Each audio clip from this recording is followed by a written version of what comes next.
नमस्कार दोस्तों, स्वागत है आपका। दोस्तों एनसीईआरटी सामाजिक विज्ञान उसका चैप्टर नंबर 3 है क्लास 7 का। इसका नाम है राज्य शासन कैसे करता है या राज्य शासन कैसे काम करता है। तो इससे पहले के तो 2 चैप्टर थे, उनमें आपने पढ़ा था कि जो राज्य सरकार होती है, राज्य सरकारें कैसे गठित होती हैं, और राज्य सरकार के बारे में हमने एक एग्जाम्पल भी दिया था स्वास्थ्य के बारे में। तो इस चैप्टर में भी हम स्वास्थ्य का उदाहरण देकर ये बताएंगे कि जो राज्य सरकार है वो शासन कैसे करती है। तो लास्ट ईयर के जो यानी कि क्लास 6 के जो चैप्टर हैं उसमें आपने पढ़ा था कि सरकारें हैं वो 3 स्तर पर कार्य करती हैं, स्थानीय स्तर पर, राज्य स्तर और केंद्र स्तर पर। तो यहाँ पर हम जानेंगे कि राज्य स्तर पर शासन कैसे किया जाता है। राज्य यानी कि यहाँ पर बात हो रही है जैसे भारत में जो राज्य हैं उत्तर प्रदेश, बिहार, राजस्थान, हरियाणा, तो उन मान लीजिए किसी भी एक राज्य का एग्जाम्पल देंगे, जैसे कि इस चैप्टर में दिखाया है हिमाचल प्रदेश का। तो उस राज्य में शासन कैसे होता है, क्योंकि अक्सर आपने देखा होगा कि केंद्र में क्या होता है, प्रधानमंत्री होता है जो कि पूरे के पूरे सांसदों का मुखिया होता है, और राज्य में होता है मुख्यमंत्री जो कि विधायकों का मुखिया होता है। लेकिन ये विधायक और सांसद क्या होते हैं तो आगे हम पढ़ते जाएंगे, वैसे वैसे आपको मालूम चलता जाएगा। तो आखिर ये सरकार की ज़रूरत कैसे आई, तो उसके लिए हम छोटी सी कुछ पिक्चर्स को देखेंगे। तो जैसे कि 2 बच्चे हैं जो कि न्यूज़पेपर्स को पढ़ते हैं, तो उन्होंने देखा है कि न्यूज़पेपर में लिखा है कि राज्य में पानी की कमी है और बहुत से लोग बीमार पड़ रहे हैं। उसके अलावा लिखा हुआ है कि कई गांवों में लोग गंदा पानी पीते हुए पाए गए, नदी नाले और तालाब सूख गए हैं, बुरी तरह से प्रभावित इलाकों में गांव के लोग दूर दूर से पानी लेकर आ रहे हैं। जिला मुख्यालय पातालपुरम में लोगों को 3 दिन में 1 बार पानी की सप्लाई दी जाती है और यहाँ का जिला चिकित्सालय मरीजों से अटा पड़ा है। इनमें बड़ी संख्या में हैजे से पीड़ित बच्चे हैं। तो आपने ऊपर वाली जो चीज़ें देखी, यहाँ से आपका एक क्वेश्चन तैयार हो जाता है कि हैजा जो रोग है वो कैसे फैलता है। ऊपर आपने देखा कि गंदा पानी आता है, स्पेशली पानी की कमी है। तो ये सब बातें हैं, गंदा पानी खास करके हैजे को फैलाने में मदद करता है। वो लोग बात करते हैं कि टीवी पर समाचार में बताया गया था कि हैजे से 10 लोगों की मृत्यु हो गई है। तो आपस में बात करते हैं कि आखिर ऐसा कैसे हो सकता है, क्या कोई हैजे से मर सकता है। उसके बाद जब वो बाजार में जा रहे होते हैं तो देखते हैं कि रास्ते में एक रैली निकली होती है। तो मालूम करने पर पता चलता है कि वो रैली किस वजह से है। रैली की वजह से सड़क बंद है और जो रैली वाले हैं उन लोगों ने जो स्थानीय विधायक है उसके घर का घेराव कर लिया है। लेकिन विधायक के घर का घेराव क्यों किया गया है, क्योंकि विपक्षी दल के लोग हैं वो विधायक से मांग उठा रहे हैं कि अधिकारी तुरंत स्वास्थ्य की स्थिति पर नियंत्रण पाने के लिए कदम उठाएं और हमारे विधायक को इसकी जिम्मेदारी लेनी पड़ेगी। तो यहाँ से एक सवाल आता है, अगर आपको जानकारी नहीं है तो, कि आखिर विपक्षी दल कौन होता है और विधायक से ही वो लोग शिकायत क्यों कर रहे हैं। तो आगे मैं आपको बताता हूँ विधायक के बारे में। तो विधायक कौन होता है। विधायक और विधानसभा के बारे में अगर आपने नहीं सुना है तो आपको बताता हूं कि हर एक राज्य में एक विधानसभा होती है। विधानसभा के सदस्य मिलकर ही पूरे राज्य की सरकार को चलाते हैं। तो विधानसभा में जो प्रत्येक सदस्य है उसी को बोला जाता है विधायक। और ये विधायक कैसे आते हैं, विधायक को इंग्लिश में बोलते हैं MLA यानी कि मेंबर ऑफ लेजिस्लेटिव असेंबली। और विधायक कैसे चुने जाते हैं, क्योंकि जैसे कि कोई राज्य है, एग्जाम्पल दिया था हिमाचल प्रदेश का, तो राज्य का हर एक जगह किसी न किसी विधानसभा सीट के अंतर्गत आती है। तो उस विधानसभा सीट से अलग अलग पार्टियों से लोग चुनाव में खड़े होते हैं और जो जीत करके जाता है अधिक वोटों से वो उस विधानसभा सीट से उस विधानसभा का, राज्य की विधानसभा का एक सदस्य बन जाता है, यानी कि विधायक बन जाता है। और जिस पार्टी के विधायक ज़्यादा होते हैं, यानी कि बहुमत होता है, आधे से ज़्यादा विधायक होते हैं, उस पार्टी की सरकार बनती है और उस पार्टी के सभी विधायक मिलकर के अपना नेता चुनते हैं जो कि मुख्यमंत्री बनता है। ये तो मैंने आपको मोटा मोटा बता दिया। अब आप यहाँ से देख लीजिए। तो MLA यानी कि विधायक का चुनाव जनता द्वारा किया जाता है। फिर वे लेजिस्लेटिव असेंबली के मेंबर यानी कि विधानसभा के सदस्य बन जाते हैं और सरकार बनाते हैं। इस प्रकार से हम कह सकते हैं कि विधायक जनता का प्रतिनिधित्व करते हैं, यानी कि जिस एरिया से वो जीत करके आया है उस एरिया का प्रतिनिधित्व करता है वहाँ का विधायक। भारत में हर राज्य में एक विधानसभा है और हर राज्य कई निर्वाचन क्षेत्रों में बटा है। जैसे कि यहाँ पर एग्जाम्पल दिया है हिमाचल प्रदेश का। हिमाचल प्रदेश यहाँ पर एक राज्य स्थित है जो, तो हिमाचल प्रदेश में 68 निर्वाचन क्षेत्र यानी कि 68 विधायकों की सीट है और हर निर्वाचन क्षेत्र से जनता एक प्रतिनिधि यानी कि विधायक को चुनती है, जो कि विधानसभा का सदस्य यानी कि विधायक बन जाता है। तो चुनाव में अलग अलग पार्टियों के लोग खड़े होते हैं अलग अलग नाम से, और जो लोग विधायक होते हैं वे मंत्री या मुख्यमंत्री कैसे बनते हैं? तो मंत्री या मुख्यमंत्री बनने के लिए जो विधायक, सभी विधायक मिलकर के जिसे अपना नेता मान लेते हैं वही मुख्यमंत्री बनता है, और मुख्यमंत्री फिर राज्यपाल की सहमति से यानी कि राज्यपाल को सिफारिश करता है कुछ विधायकों को मंत्री बनाने के लिए। तो वो अपने हिसाब से, जैसे कि कोई विधायक अपनी एरिया से या बहुत पुराना नेता है या फिर बहुत बार जीत चुका है, तो उसकी सीनियरिटी को देखते हुए या उसके रिकॉर्ड्स अच्छे हैं उनको देखते हुए उनको मंत्री बनाया जाता है अलग अलग विभागों का। अब बात आती है कि राज्यपाल कौन होता है। तो राज्यपाल जो कि केंद्र सरकार की ओर से मनोनीत राज्य पर शासन चलाने वाला होता है, यानी कि शासन तो जैसे मुख्यमंत्री चलाता है लेकिन वो भी केंद्र की ओर से एक तरीके से इंश्योर यानी कि सुनिश्चित करने के लिए होता है कि राज्य सरकार संविधान के अनुसार ही राज्य को चला रही है या नहीं। यहाँ पर जैसे दिया हुआ है एरिया वाइज सीटों को बांटा गया है। ये जो एरिया है यहाँ पर जहाँ जनसंख्या ज़्यादा है वहाँ पर थोड़े थोड़े एरिया में एक एक सीट बांटी गई है, जहाँ पर जनसंख्या कम रहती है तो उसके हिसाब से सीट को बांटा गया। ये हिमाचल प्रदेश है। अब यहाँ पर जैसे कलर में देख सकते हैं आप, अलग अलग पार्टियों ने जिन जिन एरिया में सीट को जीता है वो सब दिखाया गया है 2017 के चुनाव के अनुसार। तो हिमाचल प्रदेश में 2017 में जो विधानसभा चुनाव के परिणाम आए थे तो वहाँ पर भारतीय जनता पार्टी के 44 सीटें थी, कांग्रेस की 21 और कम्युनिस्ट पार्टी ऑफ इंडिया की 1, निर्दलीय उनकी 2 सीटें। निर्दलीय कौन होते हैं? जो किसी भी पार्टी के नहीं होते हैं। तो जैसे कि 68 का आधा होता है कितना 34, लेकिन बीजेपी के पास 44 सीटें थी तो इनका बहुमत हुआ और बीजेपी ने अपना जो विधायक दल का जो नेता चुना था जयराम ठाकुर को, उन्हें मुख्यमंत्री बनाया गया। जैसा कि यहाँ पर नीचे दिया गया है वो मैंने आपको बता दिया। अभी यहाँ पर आपको बात जो मैं बता रहा था कि राज्यपाल कौन होता है, तो राज्य का प्रमुख राज्यपाल कहलाता है। उसकी नियुक्ति केंद्र सरकार द्वारा यह सुनिश्चित करने के लिए की जाती है कि राज्य सरकार संविधान के नियमों अधिनियमों के अनुसार अपना कामकाज चलाए। तो आप लोग भी जिस जिस राज्य से हैं अपने राज्यपाल का नाम आपको अगर मालूम है तो बहुत अच्छी बात है, अदरवाइज आप सर्च करके या किसी से पूछ करके याद कर लीजिए। मुख्यमंत्री और अन्य मंत्रियों का यह दायित्व है कि वे शासन के विभिन्न विभागों या मंत्रालयों को चलाएं। तो जो मंत्री होता है, एक तो वो विधायक होता है अपने क्षेत्र का, उसके अलावा जब वो मंत्री बन जाता है, जैसे कि एग्जाम्पल के लिए किसी को हिमाचल प्रदेश का स्वास्थ्य मंत्री बनाया गया तो उसे अब पूरे के पूरे हिमाचल प्रदेश में स्वास्थ्य की जिम्मेदारी भी दी जाती है और उसे अपने क्षेत्र में जो विधायक की एक जिम्मेदारी होती है वो भी निभानी होती है, यानी कि डबल काम हो जाता है उसके पास। अब ये तो हो गई सत्ता पक्ष यानी कि जिस जो सरकार में है। फिर बात आती है विपक्षी दल की। विपक्षी दल कौन होते हैं? विपक्षी दल या विरोधी दल वो होते हैं जिनकी सरकार नहीं होती है। तो उसमें जो मुख्य विपक्षी दल होगा जिसकी सीटें सबसे ज़्यादा होंगी, जैसे कि यहाँ पर हिमाचल प्रदेश के एग्जाम्पल में देखें तो कांग्रेस की सीटें हैं जो कि सबसे ज़्यादा हैं भारतीय जनता पार्टी के बाद। अब विधानसभा में ये लोग चुन के जाते हैं तो क्या करते हैं, ये सबसे बड़ी बात है। तो विधानसभा एक्चुअली होती किसके लिए है? विधानसभा में सभी विधायक दल मिलकर के संविधान के अधिनियमों के अनुसार राज्य को चलाएं। यानी कि जो मंत्री बनाए जाते हैं वो मंत्री जिम्मेदार होते हैं अपने अपने डिपार्टमेंट के लिए। जब विधानसभा में बहस का समय होता है उस समय कोई भी विधायक उनसे किसी भी तरीके का क्वेश्चन पूछ सकता है। अपने अपने क्षेत्र में जो काम नहीं हो रहे हैं या जो काम हो रहे हैं उनके बारे में अगर कुछ भी क्वेश्चन है तो वो बोल सकता है और मंत्री से पूछ सकता है। तो उस विभाग के मंत्री को उनका रिप्लाई देना होता है कि उस बारे में काम कितना चल रहा है या फिर काम किया जा रहा है या नहीं। आगे पढ़ेंगे। यहाँ पर एक एग्जाम्पल दिया है विधानसभा में बहस का। तो यहाँ पर जो आफरीन और सुजाता हैं उनके विद्यालय और वो उनके साथ बहुत सारे विद्यार्थी विधानसभा देखने के लिए राजधानी की यात्रा करते हैं। विधानसभा जो कि एक बहुत ही अच्छे से भवन में स्थित है, वहाँ पर जब बच्चे पहुँच जाते हैं चेकिंग के बाद तब वो देखते हैं कि विधानसभा में जो विधायक हैं वो अपनी राय व्यक्त करते हैं। बहुत सारे संबंधित विषय पर प्रश्न पूछ सकते हैं या फिर सुझाव दे सकते हैं और सरकार को इस संबंध में क्या करना चाहिए ये भी बता सकते हैं। मुख्यमंत्री और अन्य मंत्रियों को निर्णय लेने होते हैं और सरकार चलानी होती है।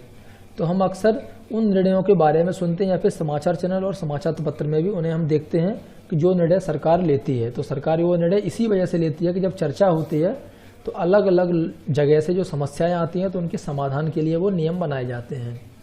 तो लोकतंत्र में विधानसभा सदस्य मंत्रियों व मुख्यमंत्रियों से प्रश्न पूछ सकते हैं, किसी महत्वपूर्ण विषय पर बहस कर सकते हैं, निर्णय ले सकते हैं कि धन कहाँ खर्च किया जाना चाहिए आदि। इस तरह मुख्य अधिकार उन्हीं का होता है। यहाँ पर एक जो एग्जाम्पल दिया है, जैसे अलग अलग विधायक हैं, तो एक विधायक ने वहाँ पर क्वेश्चन किया कि अखंड गांव के मेरे निर्वाचन क्षेत्र में पिछले 3 हफ्तों में हैजे के कारण 15 लोगों की मृत्यु हो चुकी है और मेरे विचार में सरकार के लिए बड़ी शर्मनाक स्थिति है। वह सरकार जो अपने को टेक्नोलॉजी में सर्वश्रेष्ठ घोषित कर रही है, हैजे जैसी साधारण बीमारी को रोकने में असफल रही है और मैं स्वास्थ्य मंत्री का ध्यान इस ओर आकर्षित करना चाहूँगा। यानी कि जो अखंड गांव एरिया में जहाँ पर हैजे की बीमारी फैली हुई थी, वहाँ के जो विधायक हैं वो विपक्षी दल के हैं और वो जो स्वास्थ्य मंत्री हैं उनको अवगत कराना चाहते हैं कि उनकी एरिया में हैजा फैला हुआ है, तो प्लीज़ कुछ कीजिए। तो विधायक 2 जो कि दूसरे विधायक की बात हो रही है, वो भी बोलते हैं कि सरकारी अस्पतालों की दशा इतनी खराब क्यों है, सरकार जिला अस्पतालों में डॉक्टर व चिकित्सा कर्मचारियों की ठीक से नियुक्ति क्यों नहीं कर रही है। यानी कि वो भी इसमें शिकायत को मिलाते हैं। तो अगले विधायक बोलते हैं कि मेरे निर्वाचन क्षेत्र तोल पट्टी में भी पानी की कमी की गंभीर समस्या है, औरतें बहुत दूर से पानी लेके आ रही हैं, टैंकरों को काम में अधिक से अधिक लगाया जाए। तो उसके बाद एक जो सत्ता पक्ष के जो यानी कि सरकार के जो समर्थक विधायक हैं वो बोलते हैं कि मुझे लगता है कि मेरे साथी समस्या को बढ़ा चढ़ाकर बता रहे हैं, यानी कि वो उनकी शिकायत को इग्नोर करना चाहते हैं। बोलते हैं कि शिकायत ये लोग झूठ बोल रहे हैं, इतनी ज़्यादा समस्या नहीं है, पानी के टैंकर काम में लगे हुए हैं, ORS के पैकेट बांटे जा रहे हैं। अगले विधायक बोलते हैं कि हमारे अस्पतालों में सुविधाओं की हालत बहुत खस्ता है, ऐसे कई अस्पताल हैं जिनमें कोई डॉक्टर नहीं है और चिकित्सा कर्मचारी पिछले कई सालों से नियुक्त ही नहीं किए गए हैं। तो इस जो आप पढ़ रहे हैं NCERT, इसमें ओनली स्वास्थ्य के बारे में ही एग्जाम्पल दिया गया है। तो इस तरीके से जब विधायक एक दूसरे को बताते हैं, कंप्लेंट करते हैं, उसके बाद जैसे कि यहाँ पर एक चित्र भी दिया गया है, विधानसभा में ऐसे विधायक बैठे रहते हैं, उसके बाद मंत्री को बताना होता है कि आखिर इस मामले में कार्यवाही कहाँ तक पहुँची है। जब वो बता देंगे कि कार्रवाई कहाँ तक पहुँची है, उसके बाद वो एक प्रेस कॉन्फ्रेंस करते हैं हमेशा। इसके बाद जब पूरी की पूरी विधानसभा का सत्र हो जाता है या उस दिन का कार्यकाल पूरा हो जाता है, तो बाहर प्रेस कॉन्फ्रेंस करके भी अपने डिसीजंस को बता देते हैं न्यूज़पेपर्स के और मीडिया के थ्रू। तो यहाँ पर बताया गया है कि विधानसभा में एक बहस के बारे में हमने पढ़ा। तो जो सदस्य हैं यानी कि विधायक सरकार द्वारा की गई या ना की गई कार्यवाही पर बहस कर रहे थे, और ऐसा इसीलिए है क्योंकि विधायक सामूहिक रूप से सरकार के काम के लिए उत्तरदायी होते हैं। अब यहाँ से इस बात को थोड़ा ध्यान से पढ़िए। आपने 3 शब्द सुने होंगे, कार्यपालिका, विधायिका और एक न्यायपालिका, जो कि अलग होती है। तो कार्यपालिका और विधायिका में अंतर आपको यहाँ से समझ में आएगा। तो सामान्य भाषा में सरकार शब्द से तात्पर्य शासन के विभिन्न विभागों और मंत्रियों से होता है। सरकार कौन होती है? शासन के जो अलग अलग डिपार्टमेंट हैं और उन डिपार्टमेंटों के मुखिया कौन होते हैं? मंत्री। तो वो होती है सरकार। इन सब का सामूहिक प्रमुख मुख्यमंत्री, यानी कि मंत्रियों के सामूहिक प्रमुख हो गए मुख्यमंत्री। तो मुख्यमंत्री और मंत्रियों को मिलाकर के बन गई सरकार, और सही मायने में यही सरकार का कार्यकारी हिस्सा यानी कि कार्यपालिका कहलाता है। तो कार्यपालिका कौन सी हो गई? जो काम करते हैं, काम स्पेशली कौन करते हैं? मुख्यमंत्री और बाकी के मंत्री। तो इन्हीं लोगों को मिला करके यानी कि सरकार का ये जो काम करने वाला हिस्सा होता है, इसी को बोला जाता है कार्यपालिका। दूसरी तरफ सारे विधायक जो विधानसभा में एकत्र होते हैं विधायिका कहलाते हैं। ठीक है, विधायिका के रूप में वे सरकार के कार्यकारी हिस्से को काम करने का अधिकार देते हैं और फिर उनके काम की जांच भी करते हैं, जैसा कि आपने ऊपर देखा था कि उनमें कमी निकालना या उनकी बढ़ाई करना। तो इन्हीं में से कार्यपालिका का प्रमुख या मुख्यमंत्री बनाया जाता है। अभी बात हो रही है शासन की कार्यप्रणाली। तो केवल विधानसभा में ही सरकार के काम के बारे में टीका टिप्पणी और सरकार से कार्यवाही करने की मांग नहीं की जाती है। अगर आप देखेंगे डेली न्यूज़पेपर्स में, टीवी चैनल में और बहुत सारे जो ऑर्गेनाइजेशंस हैं वो लोग भी सरकार को या सरकार के बारे में बातें करते रहते हैं। तो लोकतंत्र में ये सब बातें जायज़ हैं, यानी कि आप किसी भी तरीके से सरकार तक अपनी बात पहुंचा सकते हैं, आप कंप्लेंट कर सकते हैं। इसीलिए विधानसभा में चर्चा होने के थोड़ी देर के बाद ही स्वास्थ्य मंत्री ने प्रेस वार्ता की और उन्होंने समाचार पत्रों के जो प्रतिनिधि यानी कि रिपोर्टर्स हैं उनको बताया। उन्होंने बताया कि सरकार द्वारा कौन कौन से कदम उठाए जा रहे हैं। तो ये सब बातें उन्होंने बताई। और अगले सप्ताह ही जैसा कि विधायकों ने उनको अवगत कराया था पातालपुरम की स्थिति के बारे में, तो मुख्यमंत्री और स्वास्थ्य मंत्री ने वहाँ का दौरा किया और वहाँ पर जिन लोगों की मृत्यु हुई थी उनके परिवार से भेंट की और उनको मुआवजा देने की भी घोषणा की। और उसके अलावा वहाँ पर साफ सफाई और पीने के पानी की जो कमी है उसके बारे में भी जल्दी से जल्दी कुछ ना कुछ सॉल्यूशन निकालने की बात कही। तो आपने यहाँ से समझा कि विधानसभा में बात उठाई गई और उसके बाद मुख्यमंत्री और स्वास्थ्य मंत्री एक्शन में आए। तो इसी तरीके से सरकार चलती है। अब आप समझ गए होंगे। यहाँ पर एक पेपर की कटिंग भी दी गई है कि मुख्यमंत्री ने फिर धनराशि देने का वादा भी किया था। तो जैसा कि आपने ऊपर देखा कि जो लोग सत्ता में हैं, जैसे कि मुख्यमंत्री, स्वास्थ्य मंत्री, उन्हें समस्याओं पर कार्रवाई करनी होती है और यह कार्य विभिन्न विभागों द्वारा करवाए जाते हैं। यानी कि वो खुद नहीं करेंगे, वो ऑर्डर देते हैं। जैसे कि लोक निर्माण विभाग, कृषि विभाग, स्वास्थ्य विभाग, शिक्षा विभाग, ये सभी विभाग होते हैं। तो उन्हें क्या होता है, विधानसभा में जो प्रश्न उठाए जाते हैं उनका उत्तर देना होता है और प्रश्न करने वालों को आश्वस्त करना होता है कि उचित कदम उठाए जा रहे हैं और आगे भी उठाए जाएंगे। और इसके साथ साथ समाचार पत्र और अन्य जो मीडिया हैं उन पर भी इन विषयों की चर्चा होती है, जिसका उत्तर सरकार को देना होता है, जैसे कि प्रेस कॉन्फ्रेंस। उसके अलावा सरकार सफाई और स्वास्थ्य सेवाओं के लिए नए कानून बनाने का भी निर्णय ले सकती है। जैसे कि वह कानून बना करके नगर निगम को यह अनिवार्य कर सकती है कि जो शहरी क्षेत्र है वहाँ पर पर्याप्त शौचालयों की व्यवस्था हो और ये भी सुनिश्चित किया जा सकता है कि हर गांव में एक स्वास्थ्यकर्मी की नियुक्ति हो। तो इसीलिए लोकतंत्र में विधायकों के रूप में जनता अपने प्रतिनिधि को चुनती है और इस तरह शासन मुख्यतः जनता का ही होता है। फिर सत्ता पक्ष के सदस्य सरकार बनाते हैं और कुछ सदस्यों को मंत्री बनाया जाता है। अभी अगर कभी आपसे एग्जाम में पूछा जाता है कि वॉलपेपर की परियोजना क्या होती है, तो वॉलपेपर आपने देखा होगा स्कूल में बनाए जाते हैं कि वॉलपेपर एक मज़ेदार गतिविधि है जिसके माध्यम से रुचि के किसी विषय पर, आपका जिसमें इंटरेस्ट होता है, उस पर शोध किया जा सकता है। जैसे कि आपको यहाँ पर बताया जा रहा है कि बच्चों को दिया गया था, अलग अलग टॉपिक दिए गए थे कि आप अलग अलग ग्रुप में बैठ जाइए और वॉलपेपर बनाइए। तो किसी को भी किसी में इंटरेस्ट होता है, कोई दूर दूर से कटिंग्स लेकर के आएगा, कोई कुछ। तो यहाँ पर जैसे इस बच्चे ने बनाया था, आप आगे आपको दिखाएंगे। यहाँ पर सन 2006 में डेंगू की महामारी के विषय में एक वॉलपेपर बनाया था बच्चों ने। तो इसमें डेंगू के बारे में काफ़ी कुछ बातें लिखी हुई होंगी जो कि बहुत ही अच्छा बनाया था। अब यहाँ पर है इस चैप्टर से रिलेटेड कुछ क्वेश्चन कि निर्वाचन क्षेत्र व प्रतिनिधि शब्दों का प्रयोग करते हुए स्पष्ट कीजिए कि विधायक कौन होता है और उसका चुनाव किस प्रकार होता है। अभी आप समझ गए होंगे। निर्वाचन क्षेत्र यानी कि हर एक राज्य में अलग अलग क्षेत्र बताए जाते हैं कि इस क्षेत्र से, इस पूरे के पूरे क्षेत्र में लोग वोटिंग करेंगे। जो लोग इलेक्शन में खड़े होते हैं उन सबको अलग अलग पार्टी से खड़े होते हैं, उनको वोटिंग की जाती है। जो जीतता है वो विधायक बन जाता है। तो आप विधायक और उसका चुनाव समझ गए। और विधायक दल का नेता मुख्यमंत्री बनता है। कुछ विधायक मंत्री कैसे बनते हैं स्पष्ट कीजिए। यानी कि मुख्यमंत्री जब बन जाता है, विधायक दल के नेता चुन लिया जाता है, उसके बाद खास करके जो मुख्यमंत्री है उसकी सिफारिश पर जो राज्यपाल है वो अन्य मंत्रियों को शपथ दिलाता है। तो मंत्री कैसे बनते हैं, जो विधायक हैं उनमें से जो अच्छे रिकॉर्ड्स वाले हैं या जिन्हें उनकी पार्टी या फिर मुख्यमंत्री जिनके लिए सिफारिश करता है उन्हें मंत्री बनाया जाता है। मुख्यमंत्री तथा अन्य मंत्रियों द्वारा लिए गए निर्णयों पर विधानसभा में बहस क्यों होनी चाहिए। बहस इसलिए होनी चाहिए क्योंकि यह लोकतंत्र है और लोकतंत्र में क्या पता कोई मुख्यमंत्री या अन्य मंत्री कोई ऐसा डिसीजन ले लें कि जो कि लोकतंत्र के लिहाज से सही ना हो। कोई एक धर्म के लिए या कोई सिर्फ और सिर्फ कुछ ऐसे लोगों के लिए ले लें जहाँ पर वो समस्या ही ना हो। तो उन सब चीज़ों को रोकने के लिए, उनकी जो काम है उनको चेक करने के लिए विपक्षी दल होता है, तो वो उस पर बहस कर सकते हैं। पातालपुरम में क्या समस्या थी, आपने ऊपर पढ़ी, हैजे की समस्या थी। अभी अगला जो क्वेश्चन था कि विधानसभा सदस्य द्वारा विधायिका में किए गए कार्यों और शासकीय विभागों द्वारा किए गए कार्यों के बीच क्या अंतर है। तो विधानसभा सदस्य यानी कि विधायक द्वारा विधायिका में किए गए कार्य। तो विधायिका में वो लोग क्या कार्य कर सकते हैं। विधायिका में कोई बिल आता है उसको पास करवा सकते हैं, यानी कि उसके लिए वोटिंग होती है। बिल के पक्ष में बोलना, बिल के विपक्ष में बोलना, ऐसे काम होते हैं। और शासकीय विभाग क्या काम कराते हैं। शासकीय विभाग जैसे कि अगर शासकीय विभाग अगर PWD है जैसे, तो वो PWD वाले काम करे, जैसे रोड बनाना या कोई कॉलोनी में सीवर लाइन डालना, तो उनके काम जो कि धरातल पर दिखाई पड़ते हैं। और विधानसभा सदस्य काम करते हैं वो विधानसभा के अंदर होते हैं।